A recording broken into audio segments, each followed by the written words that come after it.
Deep under the dark skies of Sylvania, a dark terror races in the night. Varys the Blade, one of the original Blood Knights under Abhorash, marches on Altdorf.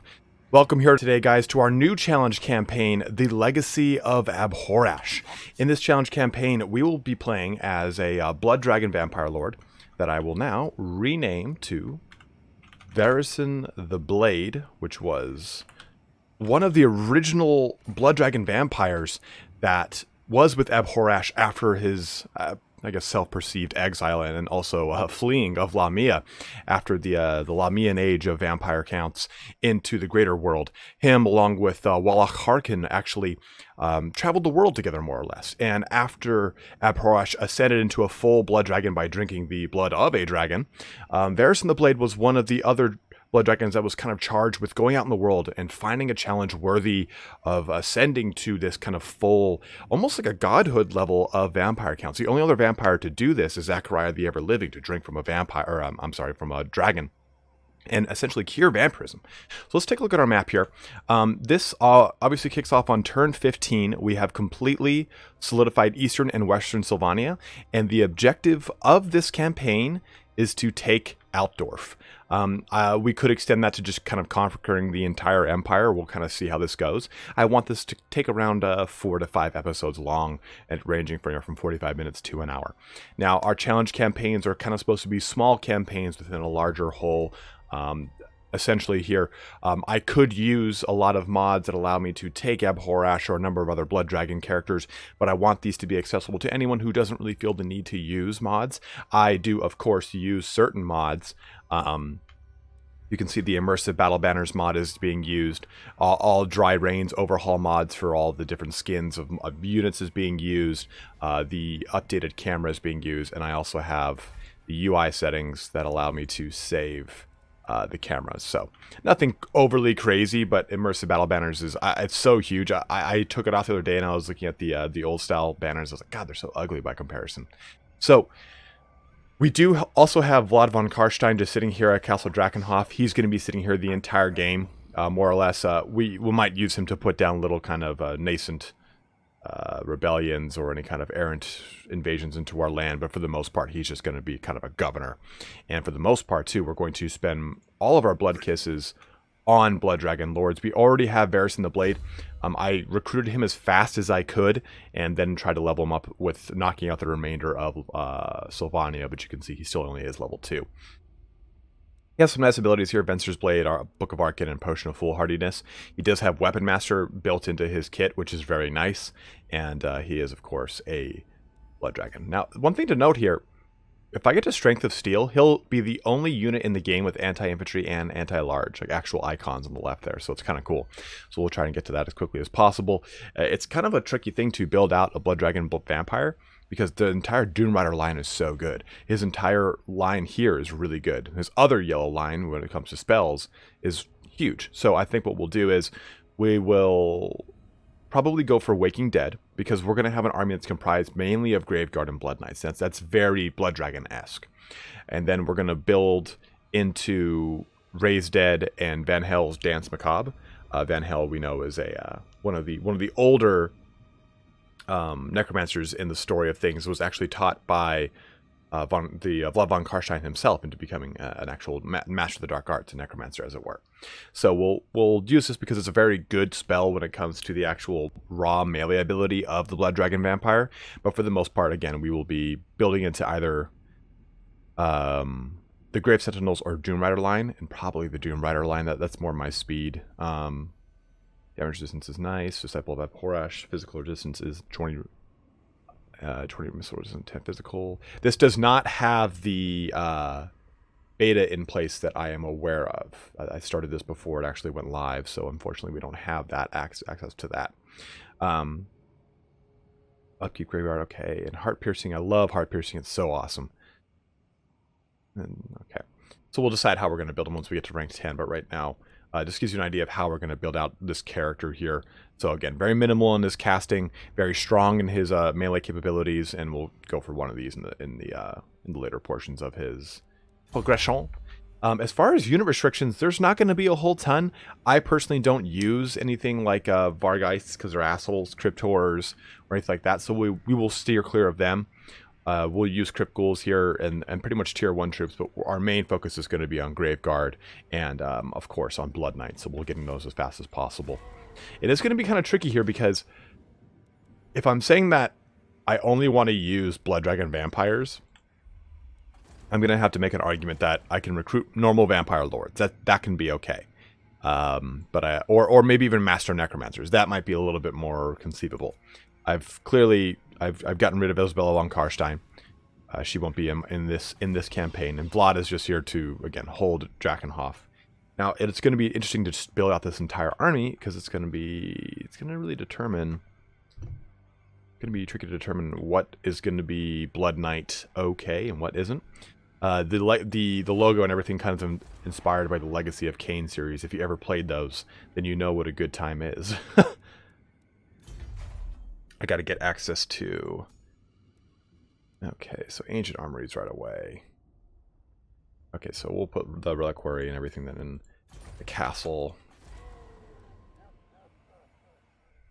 We actually have a pretty good economy already. I'm actually going to build up our small stuff over here. Yeah. I like to build up any of our outskirt towns first, because that way, if they get invaded, they've got a little bit more defense, or at least a better likelihood of sustaining themselves. This gets growth and income, I believe. No, same thing as this. Okay.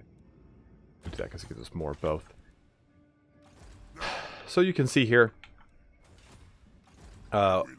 if you're looking for a way to crack into the campaign quickly as a vampire count, and you don't want to deal with this bullshit of unifying Sylvania either as a vampire count or as a von Karstein faction, my tip for you, and one that actually Lore Master of Sotek gave to me, is start as Vlad, then hire Isabella as fast as you can, put the 2 vampires you start with in Isabella's army, summon up dead or raise dead for Vlad's army as big as it can get, and then wait outside of Castle Drakenhof for the vampire counts to leave it. They'll typically go up north to capture Eschen and Waldenhof, then just take it and attack it the same turn, because Vlad has got Siegebreaker. He can break the walls down on his own. And then you can basically just take Vlad, Isabella, and your 2 vampires and solo the entire garrison. They're so strong, because Isabella gives a 10 bonus to melee attack and melee defense for all vampires that she has in her army. So she's super strong and really great for that early game aggression. I had Castle Drakenhof by turn 5 or 6, and then from there it was just a matter of taking over the cities with paltry raised dead armies. Yeah, so again, Vlad's just going to be our... put him in normal stance. He's just going to be our governor here, looking over things. We really want this because Drakenhof is mainly just going to be our source of income here. I mean, no other reason to have it around. I might actually use it for elite troops too. Let's see. The hell, I can't like navigate through any of these little fucking things. I'm out of my goddamn mind, Barbara. Von Karstein Court Hall. I wish I could have it so that this was like a Blood Dragon sparring grounds. I don't know. And it gave something like, you know how with the Dark Elves in Nagaron they had the Black Tower of Nagaron, and it gives them access to the Black Guard of Nagaron on a tier 3 building, or it's tier 4 or 3. I wish that you could do that for Blood Dragons, like have that kind of early start and stuff. Look here. Okay, so we've got our growth building. We've got plenty of income over there. I want to get Balefire Brazier, or Brazier, because I want to get to Balefire Hearth as fast as possible, because we want to get corruption out here. The nice thing about the Blood Dragon is that once we get to, it's number 3 on this, which is going to take quite a bit of time. So it takes 3 blood kisses to get to the 2nd rank of the Blood Dragon Dark Arts. But it's 9 blood kisses to get to the 3rd one here, but that makes us immune to untainted attrition, which is huge when we're pushing into what is predominantly untainted land. What I'm actually going to do here is I thought I had enough foresight to not do this. Good. Perfect. I thought I had a vampire that had spread corruption. I was just going to start placing him over here by the moot. To give you guys a good representation of I think it's just kind of right to make alliances with the dwarves because it's funny for me. Agreed. Yeah. Agreed. Fine. Yeah, fuck yeah. So the humans are going to hate me. The dwarves are going to love me.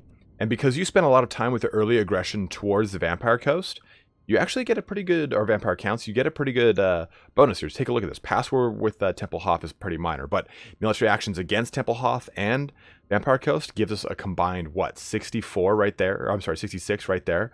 You get treaties with other dwarfs from as a result of that. So I can't recommend it enough, making that early aggression so that you do get those bonuses. You really don't get enough bonuses from staying allied with these guys. It's just really not worth it, to be totally honest with you. I would just keep as much aggression as you can on the early game vampires to just unify that land. There's no point in splitting it with Templehof or the vampire counts. Just choose whichever one you're going to choose to play as and completely take over the entire area. Now, the entirety though of like Stirland itself usually is pretty low key, but they've expanded out pretty huge. They've taken out Ostermark almost entirely. We can't see the majority of the empire here, but we'll probably make our move through Averland up towards Altdorf. We could go through Stirland, but Stirland is marred with huge swaths of land in between each location. So we're going to be dealing with lots of untainted attrition, and we don't want that. While you cannot navigate past this portion of Averland, there's a town here, there's a town here, there's a town here.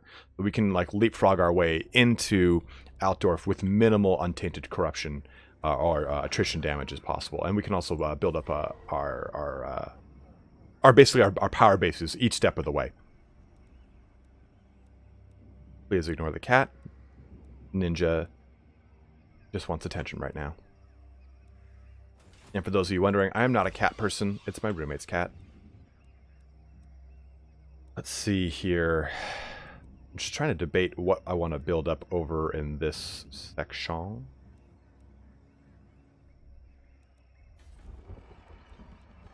Okay, we'll give it another turn. We can make those braziers. Isn't that a porn site?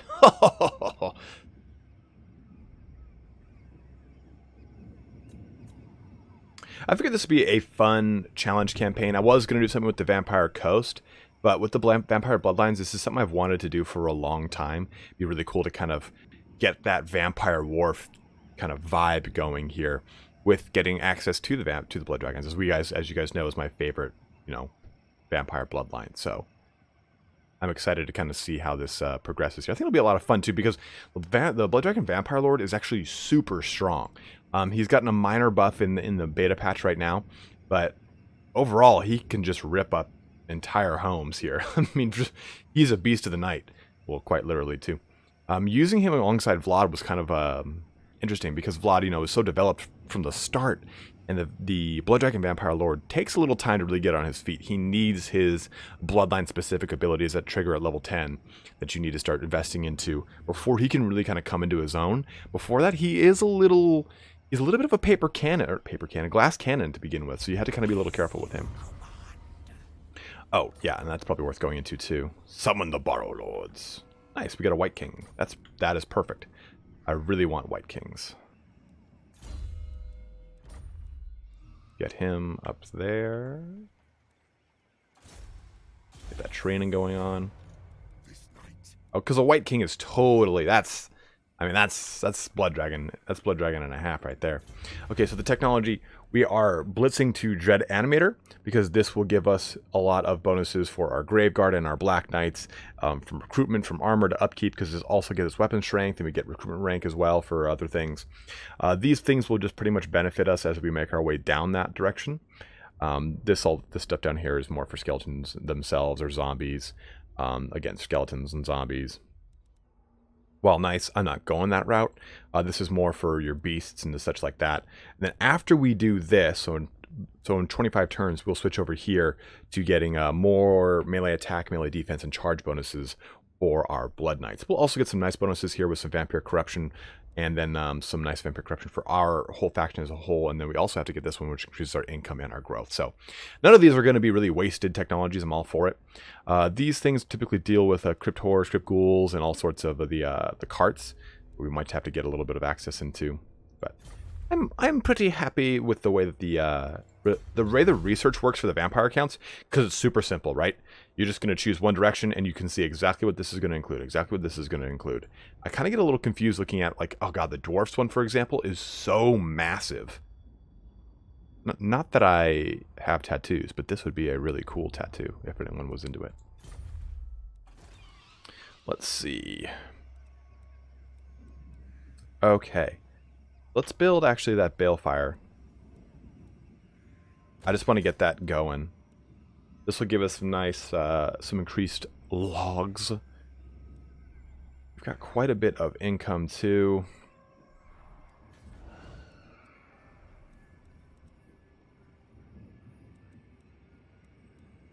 I want to get to that ancient armory ASAP so we can get some Graveguard.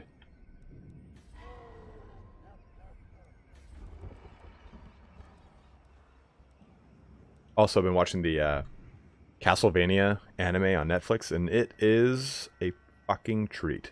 Cannot recommend it enough. Let's get the cairn here to get access to Black Knights. Where are the Blood Dragons? Oh, okay. So they need the Vampire Crypts. So what we'll have to do is... So... we will need the Reliquary,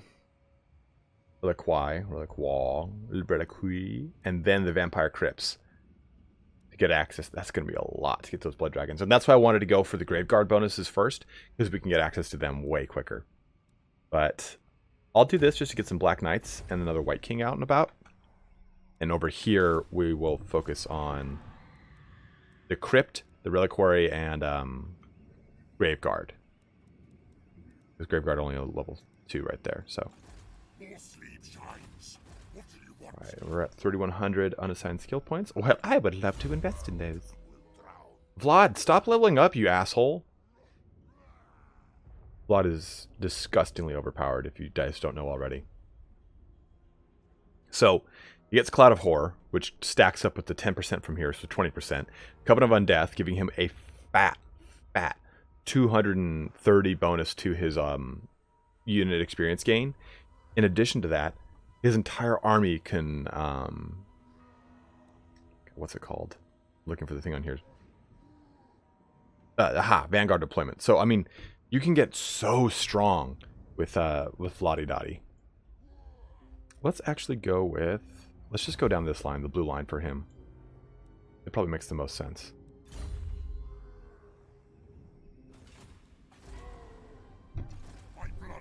I mean, this army's pretty strong.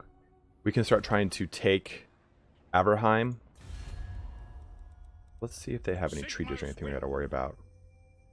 They have it with Karak Hearn, who's already not our friend. Sterling, I put actually a non-aggression pact on because they started to get pretty big, and I didn't want to deal with them. All right. So yeah, let's move our army over to here and get ready to invade into the Averland. This first episode is going to be a lot of, general kind of empire management and kind of seeing where we're going to go. Why can't you move, bro? What do you want? Good, this will do. Did I just put the White King into him this turn? My bloodline calls.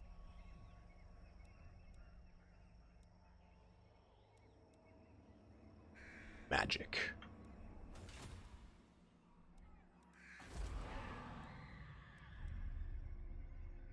Okay, so let's get going on that. We can actually do some summoning up over by Castle Drakenhof as we pass through too, so that'll be kind of good. I think we've got, it's been a couple turns. So the nice thing is about any raised dead pool of units that you can summon from, it does increase over time. So you should be mindful of that. If you do have any raised dead pockets laying around, they actually get stronger over time, so you can raise more powerful creatures from them. In the beginning of the game, it was super broken. Like you could like raise up a a zombie dragon by like 10 turns of it having exist or some shit. Like, it was pretty ridiculous. Pretty ridiculous. Vampire counts were the first campaign I ever started in Total War Warhammer, because I figured, oh, okay, no high elves.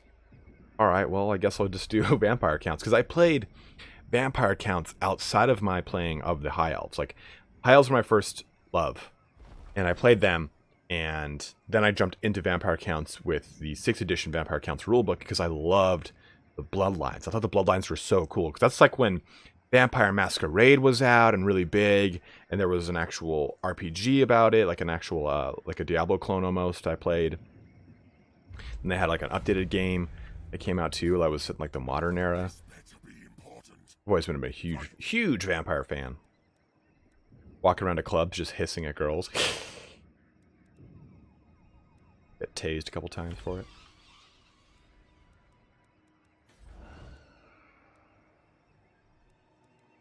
We'll save up to get the shady township too. And by save up, I mean spend money first and then save up. Yeah, we'll be able to do it next turn. No, we won't. Because, yeah, we will. Cool. Yeah, next turn we'll summon up some Black Knights too. So what's the cost of making versus summoning Black Knights? I don't think I can tell yet. Only 175 is our upkeep. I can't tell yet until we can actually get that building completed. Mm-hmm. Give me that bone, daddy.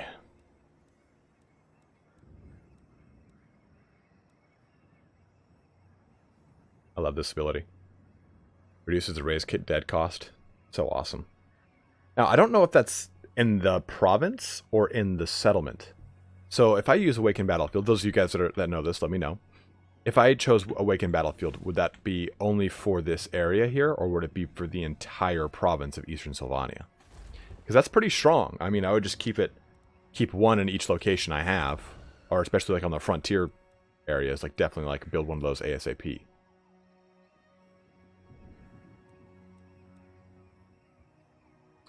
Go ahead and end that turn too. Not a lot of, there might not be any fights this episode, and I apologize, guys. Again, starting at turn 15, we got a lot of the early conflicts out of the way, but everyone's going to play the vampire counts for the most part the same the first 20 turns, and for the challenge campaign, the gist of it really isn't me fighting other vampires. It's me taking over the Empire. So I wanted to kind of skip that portion of the campaign and not go through it with you, because I figured that'd be kind of a bore. It'd be a waste of an episode, to be totally honest. But this at least kind of gets us started on the right foot. You have the idea for our objectives of the campaign, what the kind of challenges we have ahead of us. And you guys can let me know in the comment section below. Should the objective be to take over the entire Empire, or to take over just Altdorf? In the Vampire Wars, it wasn't really to capture all of the Empire. It was just to take Altdorf so that Vlad, or the von Karsteins, but Vlad von Karstein could establish himself as the Emperor of Man, and thusly rule over the Imperium and fighting the Eldar. Wait, sorry. Wrong Warhammer. Too many millennia in the future. This is basically playing as the Vampire Counts is basically the precursor to playing as the Blood Angels. All right. One of your spies who flits between the courts of mortal men seems to be straying from his appointed task. He is a being that still breathes but craves the red kiss.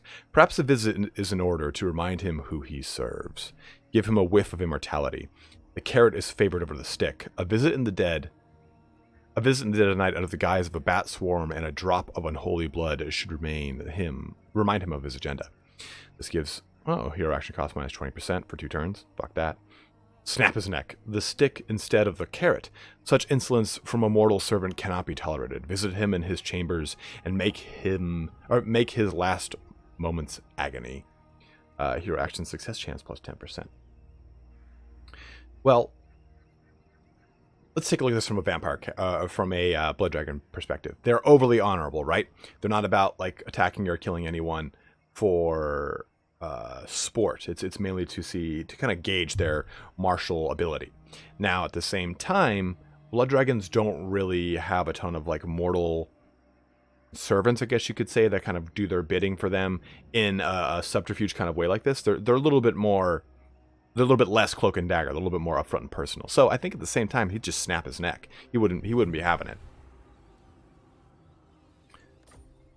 Ready for duty. I will alone. Okay. One more turn on that. Yeah, one more turn on that Black Knight. Sanctuary. Okay, let's do that so we can start working on those. This better be important. This Graveguard.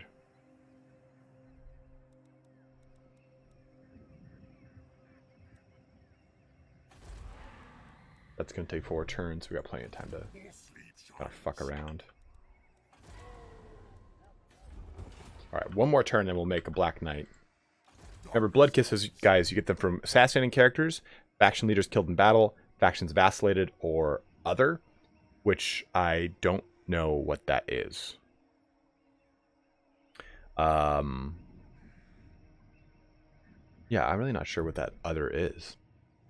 I'm sure I knew at one point when I was first talking about them, and now I've forgotten. My old age is kicking in.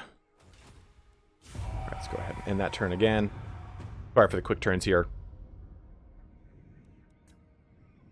But we will have our Black Knight. We will start moving over here onto Averheim, get some early engagements going on. That is the soothing sound of a water bottle being drained. As I realize I drank that into the microphone.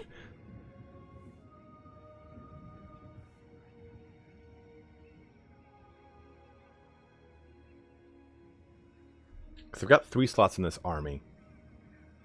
And I'd like to place worthy peeps in those sockets.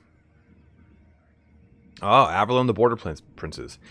That's good and bad. I don't want to get into a war with the Border Princes that pulls me south. I just want to stay up here in the north.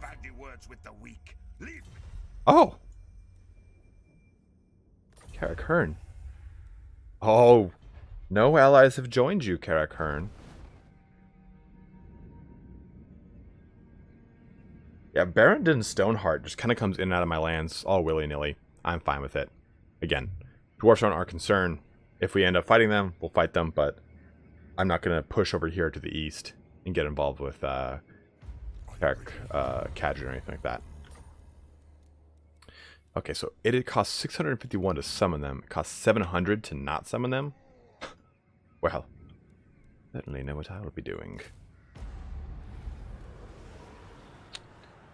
Got that.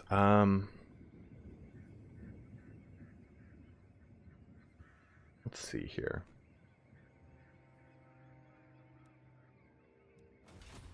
I mean, I want that corpse cart, but I don't want to wait 2 turns. Let's just do this, because I'm all about keeping things even. 4 ghouls. Those will be good against Empire State troops. Alright. Yes, now we can spread corruption.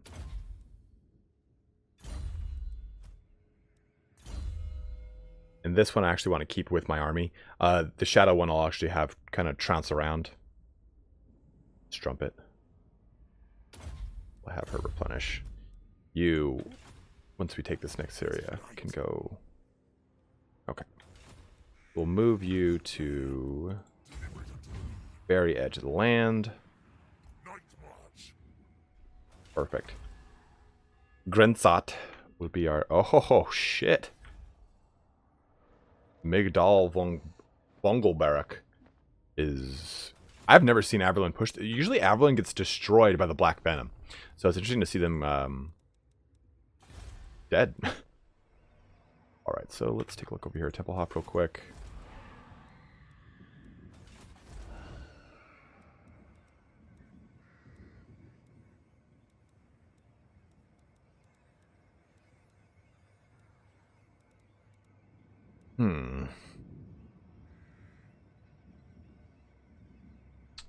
Cadron, they like me, so I guess I don't need to build this.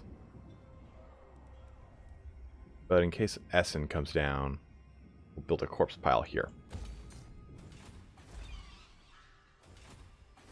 Cool. Then next turn, we'll take Gruntzot.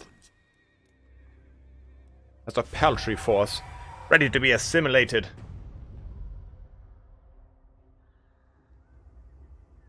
This will mark our first aggression into the Empire lands, and a fitting kind of end to the first episode here. We're at the 30-minute mark, so probably have another 15 minutes of play time here. That'll actually be consisted of 12 minutes of end turn counting from Mortal Empires. That's a joke. I didn't want to use that the end turn thing for the mod that kind of shortens the end turn time because I wasn't sure what it would do to some of the factions, and I didn't really want to go in depth to testing it beforehand. So I just wanted to just jump balls deep. So we'll see what happens.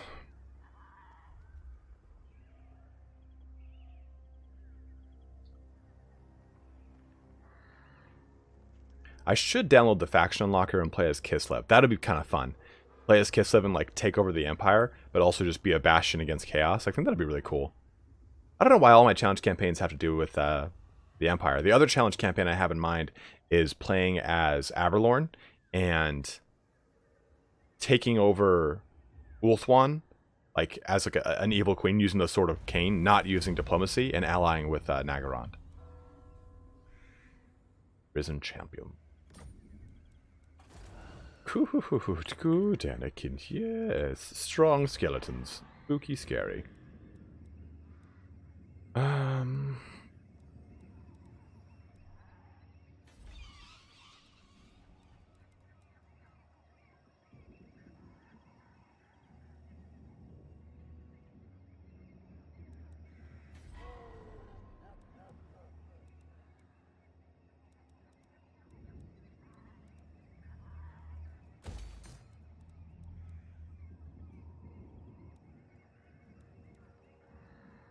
We won't worry about any of the Balefire line.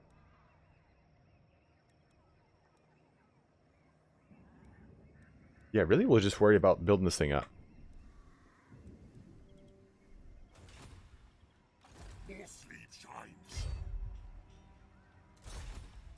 They have a wall. They don't have a wall. Go balls deep.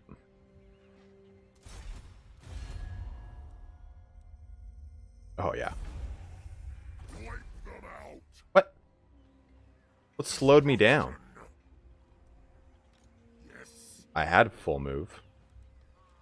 Well, we can't even go into raid stance, which would end attrition. Well, that's shitty. Oh well. What do you want?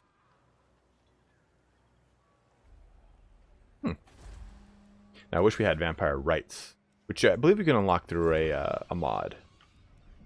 You know what? This is bothering me. I'm just going to do it. We actually have a really strong economy, too. 3,200 is grounds for a second or a third lord, actually. If you think about it. We haven't put any units into Vlad von Karstein. And we could have Vlad kind of join us in the Vampire War North. And it would be somewhat thematic. I just kind of wanted to keep him back there because he is such a strong lord that, like, using him outside of a reinforcing situation is just disgusting. I mean, all right, I'm just going to Vanguard deploy all these ghouls into your Empire State troops and just rip everything's head off. So that's what we didn't go with Vlad as our kind of secondary backup lord. You guys let me know what you'd like to see for our second lord. Should it be a Necromancer, a Master Necromancer, or should it be just another Vampire Lord? Or do we just wait until we get our second Blood Dragon Lord? Which, that's, if my personal opinion, that's where I would go. Because that way, we're waiting until we get a thematic lord. It is going to take quite a bit of time here, though, so I might have to make a Banshee that's specialized in assassination and go out and really assassinate things that are really far away from me that won't have any bearance on any conflict with me, just to kind of build her levels up and get us blood kisses. That might be the way to go here, because we have to get 5 more blood kisses before we can summon up another Blood Dragon Vampire. We'll play it by ear. Yes, I know, attrition. I will alone destroy them. All right. That guy managed to squeeze in there in the bullshit time I had to deal with crap attrition there. Let us have a fight against the bearded ones. Every single vampire is actually a deep, deep direct descendant of Pitbull. That's why they are all bald with shit mustaches.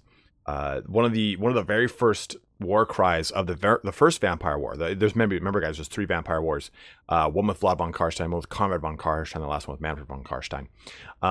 In the first one though, it was Dale. They would all just kind of ride through the outskirts of Altorth, just screaming and whooping and hollering.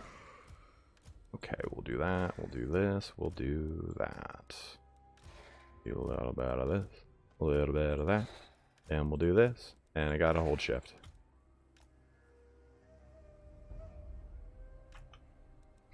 Ghouls actually are pretty quick, aren't they? Yeah, 38. Control group 1 there. Do that there. Put this here. Do that there. You guys will all be in the rear.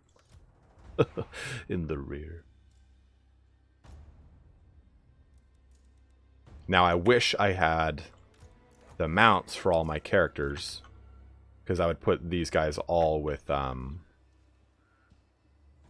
like this guy would be with the Black Knights and this guy would be with the Blood Dragons. Like, look at this guy, look at him, look at him. How beefy he looks. I wear lipstick. Whoa, you have a serious dental issue. We'll gamble it, because fuck it. Ronald is with you, my lord. Okay, options, goals. Up that up a little bit. If you guys don't know what that does, it makes so the camera is a little bit less shitty when it moves. So, go ahead and do it. Push that up there.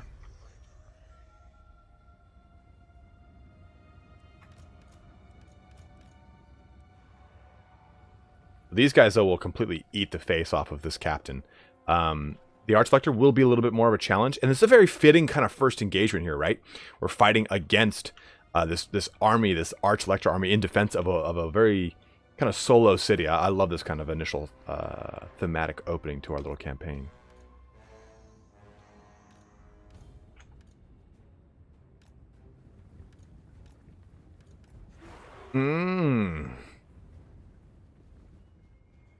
Lots of spearmen to deal with. I wish I had... Oh, I do, don't I?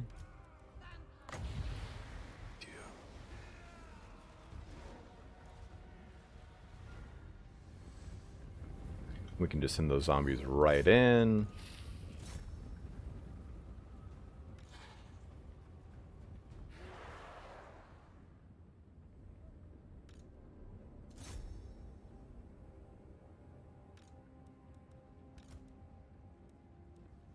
Yes. Right there. Yep, that's exactly what I wanted. Now I'll bring these guys in.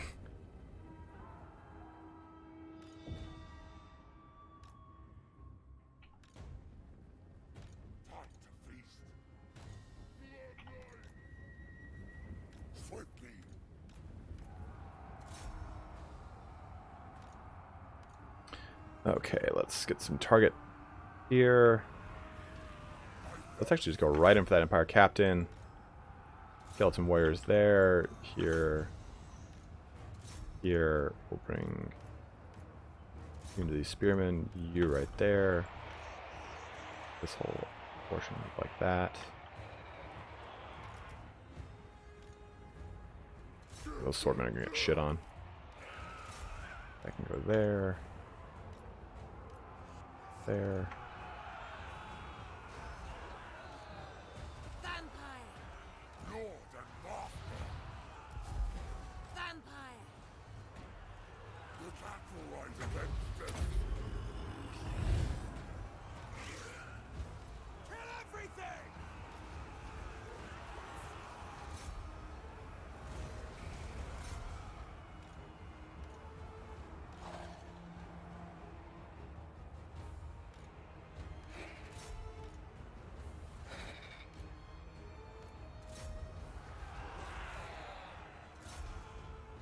The gods have abandoned us! What? I hunger. The Empire Captain almost. Get a little bit of that right there onto him. Blood magic! Vampire! Night has fallen.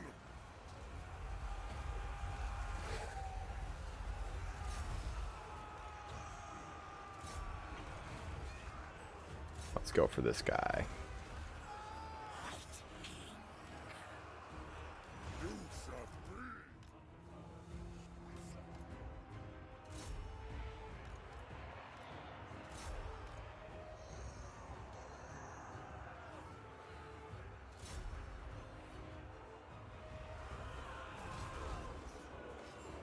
Tonight I feast.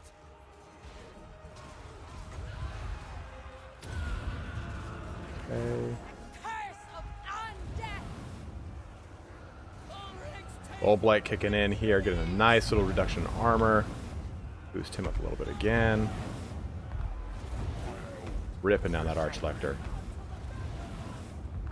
You have to be careful. The Archlector is still quite strong. I mean, you see that Vampire Shadow is just getting beat to hell. The gods have abandoned us!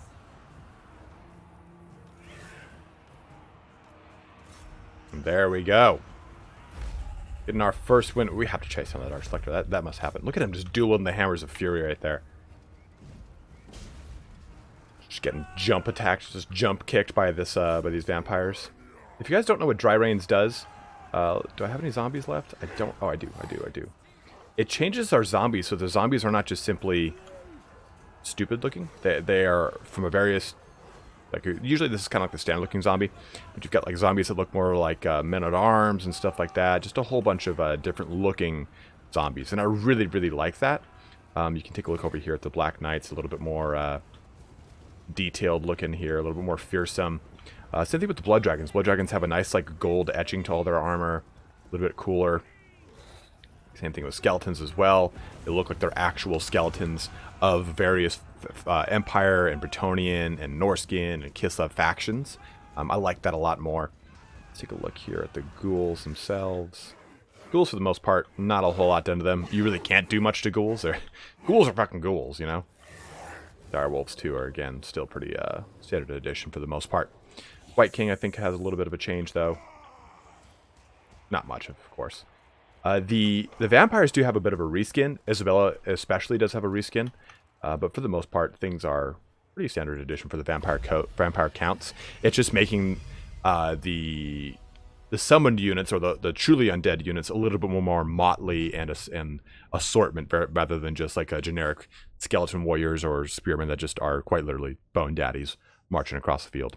But Eckhart Kalb has fallen as our first victim, and I couldn't be happier. Aberheim is starting to fall under the the rule of Varys the Blade. And that's actually perfect timing. We're coming out to the 43-minute mark here. We'll take a look at some end turn stuff here before we... I will end the turn on this episode so we can start our next episode at the beginning of our next turn. I don't want to... All right, guys, thanks for coming back here. End turn. Okay, so victory. We lost some zombies. Nothing to be too worried about there. Plenty of loot. We will... As our first one, we'll occupy... Actually, no, we'll loot and occupy this because this is a settlement. The provincial capital, we will occupy. This will give us a nice little... give us an enchanted shield. Give us a nice little boost here. And we'll go right for defenses. By defenses, I mean defense. Boom, right there. We can fill those two slots here with more zombies. I just like a little bit of zombies. It's A, it's thematic, and B, I can just use them to eat up some initial engagement. We can use that 4,000 too. Oh, we can't. Oh, new population surplus.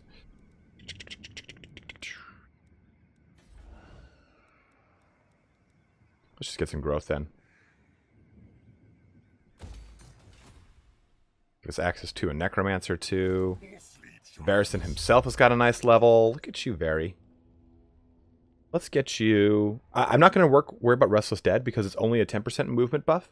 While that is nice, we're going to be going to such short distances that I'm not too worried about it. Let's see here.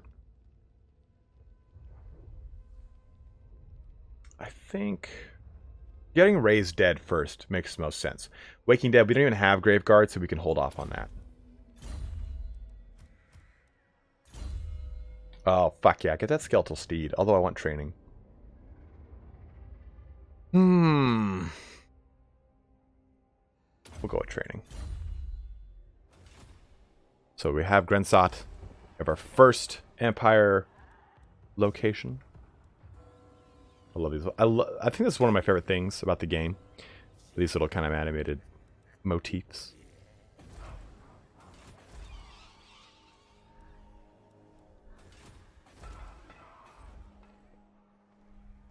Huh. Alright, so the Eastern Border Princes. Let's see if we can, like, make a... Because I don't care about them.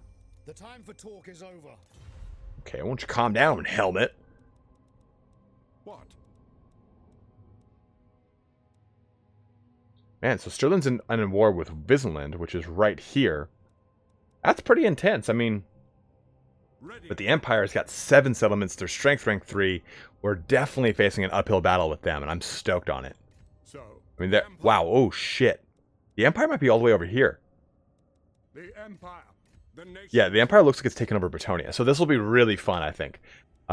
We can focus on just the Empire and have a great time. Oh, crap, they're right on our doorstep. They took over part of Yes.